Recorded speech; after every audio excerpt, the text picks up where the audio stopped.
എല്ലാ കണ്ണുകളും Thiruvananthapuram principal sessions കോടതിയിലേക്കാണ്. കോടതി ഈ കേസ് പരിഗണിക്കുക 11:45 അതിന് മുന്നോടിയായിട്ട് നേരത്തെ പറഞ്ഞതുപോലെയുള്ള ചില കാര്യങ്ങൾ കൂടി അവിടെ കോടതിയിൽ സംഭവിച്ചിട്ടുണ്ട്. വിവരങ്ങൾ നൽകുന്നതിന്, വിശദാംശങ്ങൾ നൽകുന്നതിന് തിരുവനന്തപുരത്ത് നിന്ന് ഷഫീദ് റാവുത്തർ ചേരുകയാണ്.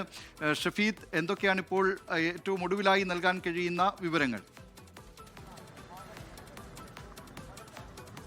ദിലീപ് കുമാർ, നമ്മൾ മുൻപ് സൂചിപ്പിച്ചതുപോലെ തന്നെ, അതായത് രാഹുൽ മാങ്കൂട്ടത്തിനെതിരെ പുതുതായി എടുത്തിട്ടുള്ള FIR അത് കോടതിയിൽ ഇപ്പോൾ പ്രോസിക്യൂഷൻ സമർപ്പിച്ചിട്ടുണ്ട്. നമ്മൾ പറഞ്ഞ അതേ രീതിയിൽ തന്നെ കാര്യങ്ങൾ പോകുന്നു എന്നുള്ളതാണ് ഏറ്റവും പ്രധാനപ്പെട്ടത്. അതിൽ ഇയാളൊരു ഹാബിച്വൽ ഒഫൻഡർ ആണെന്നൊക്കെയുള്ള കാര്യങ്ങൾ അത് കോടതിയെ അറിയിക്കുക, രേഖാമൂലം അറിയിക്കുകയാണ് നിലവിലിപ്പോൾ പ്രോസിക്യൂഷൻ ലക്ഷ്യം വെക്കുന്ന പ്രധാനപ്പെട്ട കാര്യം. അതിൽ തന്നെ സമാന സ്വഭാവത്തിലുള്ള, അതായത് ഈ അതിജീവിതര കേസിൽ നിലവിലിപ്പോൾ ഈ പരിഗണിക്കുന്ന കേസുമായി ബന്ധപ്പെട്ട് സമാന സ്വഭാവത്തിലുള്ള മറ്റൊരു ബലാത്സംഗ പരാതി അത് രാഹുൽ മാങ്കൂട്ടത്തിന് എതിരെ ഉണ്ട്. മാത്രവുമല്ല മറ്റു ചില പരാതികൾ അത് സമൂഹത്തിൽ പറഞ്ഞു കേൾക്കുന്നു എന്നൊക്കെയുള്ള കാര്യങ്ങൾ പ്രോസിക്യൂഷൻ ഇന്ന് കോടതിയിൽ അറിയിക്കും. വീണ്ടും വാദം നടക്കുമ്പോൾ അറിയിക്കുമെന്നുള്ളതും ഏറ്റവും ശ്രദ്ധേയമായിട്ടുള്ള കാര്യം. മാത്രമല്ല ഇപ്പോഴത്തെ ഈ പുതുതായിട്ടെടുത്ത FIR അത് കുറച്ചുകൂടി ഗൗരവ സ്വഭാവത്തിലുള്ളതാണ്. പ്രത്യേകിച്ച് 23 വയസ്സുള്ള ഒരു പെൺകുട്ടി, ആ പെൺകുട്ടിയാണ് പരാതിക്കാരി. ആ പെൺകുട്ടി പറയുന്നു 2023 ഈ പറയുന്ന നാട്ടിലേക്ക് അവധിക്കെത്തിയ തന്നെ വിവാഹ വാഗ്ദാനം നൽകി ഈ ഭാവി കാര്യങ്ങൾ സംസാരിക്കാൻ എന്ന പേരിൽ ഒരാളൊഴിഞ്ഞ ഹോം സ്റ്റേയിലേക്ക് കൊണ്ടുപോകുന്നു. അവിടെ വെച്ച് ലൈംഗികമായി പീഡിപ്പിച്ചു, അതിനുശേഷം ക്രൂരമായി ഉപദ്രവിച്ചു, ശേഷം മടക്കി എന്നൊക്കെയുള്ള കാര്യങ്ങളാണ് FIR-ൽ പറയുന്നത്. ആ FIR ഏത് രീതിയിൽ, അതായത് ഏതെങ്കിലും തരത്തിൽ കോടതി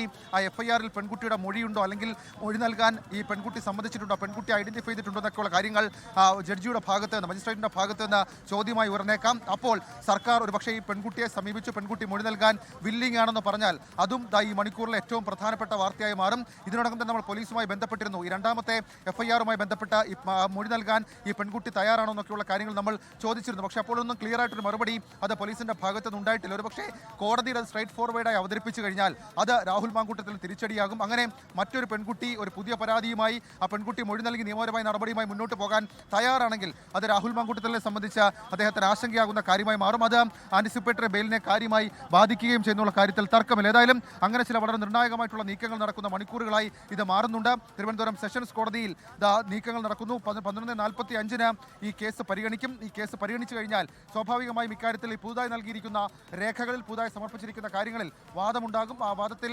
ഡിഫൻസിന്റെ, പ്രതിഭാഗത്തിന്റെ ആ സ്റ്റാൻഡ് വളരെ നിർണായകമാണ്. കാരണം ഇതിനോടകം തന്നെ അവർ നോട്ട് ടു അറസ്റ്റ് ഹർജി അത് കോടതിയിൽ കൊടുത്തിട്ടുണ്ട്. രണ്ടാമത്തേത് പ്രോസിക്യൂഷൻ ആകട്ടെ രാഹുലിനെതിരെയുള്ള പുതിയ FIR അതിൻ്റെ വിവരങ്ങൾ കോടതിയിൽ സമർപ്പിച്ചിട്ടുണ്ട്. ആ കോടതിയിലെ ഈ കോടതിയിൽ ഏതെങ്കിലും തരത്തിൽ ഈ പെൺകുട്ടി നിയമപരമായ നടപടിയുമായി മുന്നോട്ട് പോകുന്നു എന്ന് പറഞ്ഞു കഴിഞ്ഞാൽ അത് വളരെ നിർണായകമായി മാറുകയും ചെയ്യും. ഏതായാലും ചില മെഡിക്കൽ രേഖകൾ ഉൾപ്പെടെയുള്ള പുതിയ കാര്യങ്ങൾ അത് പ്രോസിക്യൂഷൻ കോടതിയിലേക്ക് കൊണ്ടുവന്നു എന്നുള്ളതും ഏറ്റവും സുപ്രധാനമായിട്ടുള്ളൊരു കാര്യം. ഏതായാലും നിലവിൽ ഇപ്പോൾ രാഹുൽ മാങ്കൂട്ടത്തിൽ സംസ്ഥാനത്തിന് പുറത്ത് തന്നെയാണ്. അദ്ദേഹം ബാംഗ്ലൂരിൽ ഒളിവിൽ കഴിയുന്നു എന്നൊക്കെയുള്ള കാര്യങ്ങൾ അത് ആ പ്രോസിക്യൂഷൻ കോടതിയിൽ അറിയിക്കും. ദിലീപ് കുമാർ, ലോകത്തെവിടെയായാലും ഏത് സമയത്തും 24 വാർത്തകളും ഓഗ്മെന്റഡ് റിയാലിറ്റി പാക്കേജുകളും എക്സ്പ്ലെയിനറുകളും വിശദമായി കാണാൻ ഞങ്ങളുടെ യൂട്യൂബ് ചാനൽ നിങ്ങൾക്ക് സബ്സ്ക്രൈബ് ചെയ്യാം.